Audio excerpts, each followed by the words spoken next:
Capítulo 9. El vínculo vital entre Amalaqué y Avericundó. Historia de ña Teresita Ariosa. En el nacimiento incipiente de la comunidad de La Hocha en el siglo XIX, una figura destacaba con autoridad y conocimientos inigualables, ña Teresita Ariosa. Era ella el eslabón vital entre las corrientes de Amalaqué y Avericundó. Ña Teresita era la oyucbona de renombradas yalochas criollas como Andrea Trujillo y Tiburcia Sotolongo, marcando un hito en la consagración de las mismas a partir de la década de los años 60 del siglo XIX. En su empeño por consolidar las racionales ideas de Efuche, en contra de las creencias predominantes entre sus compatriotas, ña Teresita jugó un papel fundamental. Su habilidad para secundar las innovadoras prácticas de Efuche no solo demostró su autoridad, sino también su compromiso con la evolución de la Hocha en Cuba. Ainá, la llama de los hijos de Ollá. Ainá, el nombre que designa a los hijos de Ollá y que significa candela, cobró vida en Cuba a través de ña Margarita Armenteros. El primero ya confeccionado en la isla poseía un solo otá. ña Margarita lo habría entregado a ña Belén, quien a su vez lo confió a Eusebio Pérez. Este Ollá, distinto de los convencionales, ostentaba 9 macheticos y un otá de tonalidad rojiza. Con el tiempo, se sumaron 8 otaces pequeños a la consagración. Ainá fue una de las pocas africanas hijas de Ollá que se estableció en Cuba. Sin embargo, en la pronta imposición de los 4 orichas rituales propuestos por Efuche, el ángel de la guarda de ña Margarita permanecía en relativo desconocimiento. Con esfuerzo y persistencia, ña Teresita logró posicionar a Ollá en un momento en que a los hijos de esta oricha se les asignaba solo esta deidad junto a Eleguá. Salomé, un babalocha Oló Ollá y ahijado de ña Belén, ejemplificaba esta práctica, al no recibir ni a Yemayá ni a Changó. No obstante, ña Teresita gradualmente consiguió que los asentados de Amalaqué la Pequeña fueran incluidos junto a Obatalá, Changó, Yemayá y Ochún. Sin embargo, Ollá solo acompañaría a los Omó, Baló y Oló en las iniciaciones, dejando fuera a los Oní, hijos de Yemayá y Changó. Para los hijos de Ollá, la presencia de Changó y Yemayá en sus asientos se volvió obligatoria.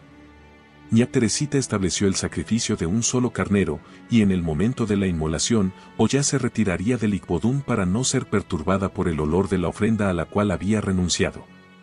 En 1878, Ainá consagró a Ochún a la criolla Tiburcia Sotolongo, incluyendo a Ollá entre los orichas reglamentarios.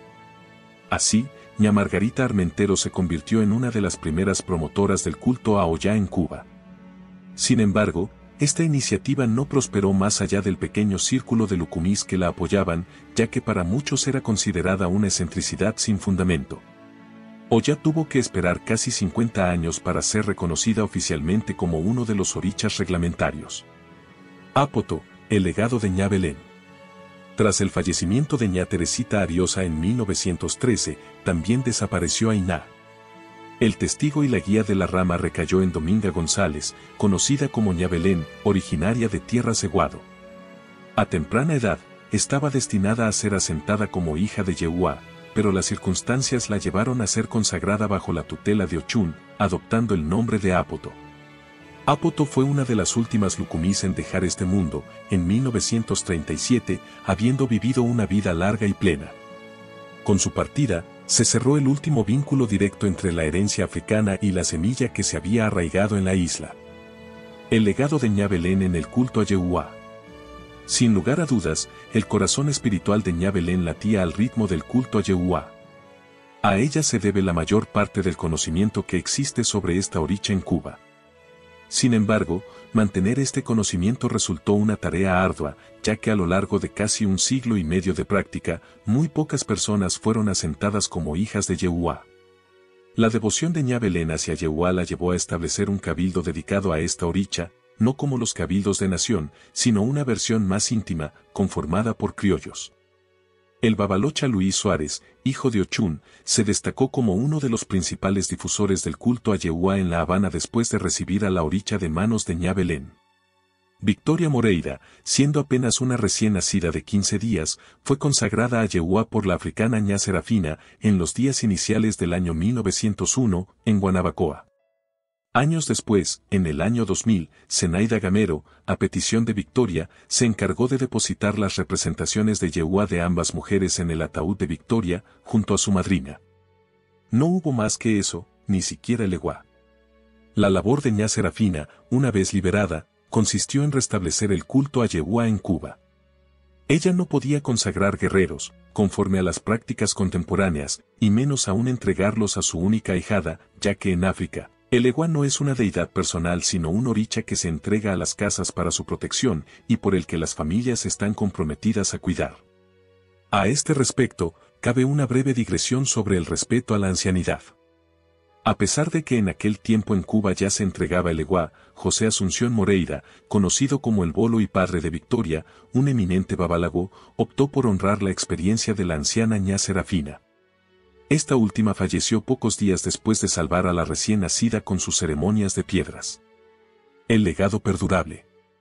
Con el fallecimiento de ña Teresita Ariosa en 1913 y posteriormente de Ainá en 1937 con la partida de Apoto, la semilla que conectaba directamente con la herencia africana quedó definitivamente arraigada en la isla. ña Belén, con su devoción a Yehuá, logró conservar y expandir el conocimiento sobre esta oricha en Cuba, a pesar de las dificultades inherentes a su práctica. La vida y obra de estas destacadas mujeres dejaron un legado perdurable en la tradición religiosa cubana, contribuyendo al enriquecimiento y la diversidad del panteón de orichas. Su valentía y determinación para desafiar las normas establecidas en su tiempo marcaron un hito en la evolución y expansión de la Ocha en la isla caribeña. Así concluye el 9º capítulo de Historia Afrocubana, un viaje a través del tiempo y la tradición, donde la historia se entrelaza con la espiritualidad y la lucha por la supervivencia. En el siguiente capítulo, continuaremos explorando los misterios, los desafíos y las transformaciones que dieron forma a la santería y la cultura afrocubana en una tierra nueva y desafiante, viendo el rol del Oriaté. Acompáñanos en este emocionante viaje mientras desentrañamos los secretos de una religión que, como las raíces de un árbol, ha arraigado profundamente en Cuba, creciendo en silencio y conquistando corazones en nuevos territorios.